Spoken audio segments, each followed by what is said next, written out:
ভোটের আগে সিপিএম এর ধাক্কা, তৃণমূলে যোগ দিলেন সদ্য সিপিএম ত্যাগী প্রতীকুর রহমান। অভিষেক বন্দ্যোপাধ্যায়ের হাত ধরে তৃণমূলে যোগ দিলেন এই যুব নেতা। ভোটের মুখে কাস্তে হাতুড়ি ছেড়ে জোড়া ফুলে যোগ দিলেন প্রতীকুর রহমান।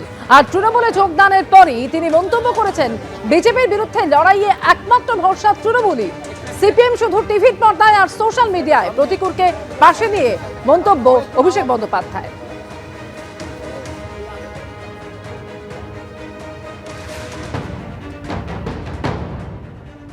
আন্তর্জাতিক মাতৃভাষা দিবস আজকের। বাংলা ভাষার জন্য অসংখ্য মানুষ প্রাণ দিয়েছিলেন এবং আজকের এই দিনটাকে প্রতিষ্ঠা করেছে গোটা বিশ্বের ময়দানে। আজকের ঠিক সেই সময় দাঁড়িয়ে পশ্চিমবঙ্গের মাটিতে বাংলার অস্মিতা, বাংলার গৌরব, যেটা নিয়ে বাংলার মুখ্যমন্ত্রী লড়াই করছেন, সঙ্গে আমাদের নেতৃত্ব অভিষেক ব্যানার্জি লড়াই করছেন। এবং আমার মনে হয়েছে যে এই সময়কালে দাঁড়িয়ে বিজেপির বিরুদ্ধে লড়াই করবার জন্য, বিজেপিকে আটকানোর জন্য যেভাবে গোটা ভারতবর্ষে মানুষের কণ্ঠ রোধ হচ্ছে, তার বিরুদ্ধে দাঁড়িয়ে বিজেপির বিরুদ্ধে লড়বার জন্য সবচেয়ে বড় শক্তি হচ্ছে তৃণমূল কংগ্রেস। তাই আমি তৃণমূল কংগ্রেসের সঙ্গে এসছি, অভিষেক ব্যানার্জির সঙ্গে এসছি, মমতা ব্যানার্জির সঙ্গে এসছি। তৃণমূলে যোগদানের পর প্রতীকুরকে পাশে নিয়ে সিপিএম কে নিশানা করলেন অভিষেক বন্দ্যোপাধ্যায়। সিপিএম শুধু টিভির পর্দায় আর সোশ্যাল মিডিয়ায়। সিপিএম এর কাছে বশ্যতা স্বীকার করেননি প্রতীকুর। মোহাম্মদ সেলিমের গায়ে খুব জ্বালা, বলা হচ্ছে তৃণমূলের সঙ্গে ডিল হয়েছে।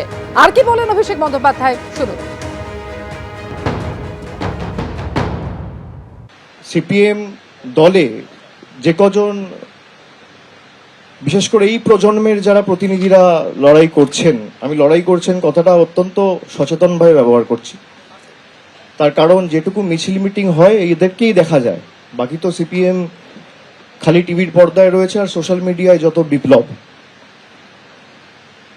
এবং পুরো ক্ষোভ বা তাদের যে আক্রমণটা, সেটা তৃণমূল কংগ্রেস, মমতা বন্দ্যোপাধ্যায় আমাকে তো করেই, কিন্তু শালীনতার একটা গণ্ডির মধ্যে থেকে কাজ করা এবং রাজনৈতিক লড়াইটা লড়া, কোনো মতে সেই শালীনতার গণ্ডি যাতে কেউ অতিক্রম না করে।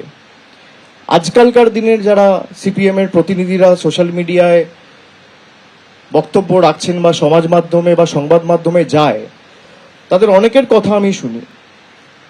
ব্যক্তিগতভাবে আমি প্রতীকুরকে দেখেছি কোনোদিন তারা কোনো দলকে আক্রমণ করেনি। এর আগে আজকে সিপিএম ত্যাগের আগে আমরা দেখেছি প্রতীকুর রহমান তিনি সরাসরি নিশানা করেছেন মোহাম্মদ সেলিমকে। আর আজকে তৃণমূলে যোগদানের পর তিনি কি বললেন, রাখবো আপনাদের সামনে।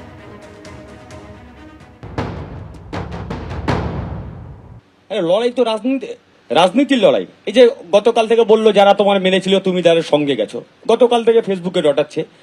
যারা আমাকে বলছে, আমি তাদের কাছে প্রশ্ন করবো, আমি মার খেয়েছিলাম কাদের জন্য? আমি তো মার খেয়েছিলাম তোমাদের জন্য। তোমরা তো আমাকে ঠেলে দূরে সরিয়ে দিয়েছো, আমি তো থাকতে চেয়েছিলাম। তবে এটুকু বলতে পারি, দলে দম বন্ধ করা পরিস্থিতির মধ্যে অনেকেই মুখ খোলা শুরু করেছে। হয়তো আমি রাজপ্রাসাদের বাইরে এসে জিজ্ঞেস করেছি, রাজা একটু থামুন। ওই প্রসাদের মধ্যে ঘুমন্ত শিশু জেগে উঠেছে, প্রশ্ন করে, রাজা তোর কাপড় কোথায়? এবিপি আনন্দ, এগিয়ে থাকে, এগিয়ে রাখে।